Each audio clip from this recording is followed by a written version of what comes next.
പുലർച്ചെ 3 മണി സമയം നമ്മളെ ഉറക്കുന്ന നമ്മുടെ സബ് കോൺഷ്യസ് മൈൻഡ്, നമ്മുടെ ഉപബോധ മനസ്സ്, ആ സമയത്ത് നമ്മൾ ഉണർന്ന് നമ്മൾ പ്രാർത്ഥിക്കുകയാണെങ്കിൽ ജയ ശ്രീരാം ജയ ശ്രീരാം എന്നിങ്ങനെ ശബ്ദം നമ്മൾ ഉരുവിടുകയാണെങ്കിൽ നമ്മുടെ ആ ശബ്ദവും ദൈവവും തമ്മിൽ ഒരു കണക്റ്റ് ഉണ്ട്.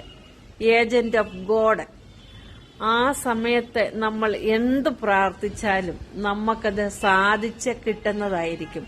വെളുപ്പിനെ 3 മണി സമയത്ത് പ്രാർത്ഥിക്കുന്ന പ്രാർത്ഥനയ്ക്ക് ഒരുപാട് ശക്തിയുണ്ട്. അപ്പോൾ എല്ലാവരും ആ സമയത്ത് എഴുന്നേറ്റ് പ്രാർത്ഥിക്കുകയാണെങ്കിൽ നിങ്ങൾക്ക് എന്താണോ ആവശ്യം, ജോലിയാണോ അല്ലെങ്കിൽ നിങ്ങൾക്ക് എന്തെങ്കിലും അസുഖമുണ്ടോ അത് മാറണോ, എന്തായാലും നമ്മുടെ ഉപബോധ മനസ്സ് പ്രവർത്തിച്ച് നമ്മളിലേക്ക് നമ്മൾ പ്രാർത്ഥിക്കുന്ന കാര്യം എത്രയും പെട്ടെന്ന് നമ്മളിലേക്ക് എത്തുന്നതായിരിക്കും. അപ്പൊ എല്ലാവരും വെളുപ്പിന് 3 മണി സമയത്ത് എഴുന്നേറ്റ് ഒന്ന് പ്രാർത്ഥിക്കാൻ ശ്രമിക്കുക.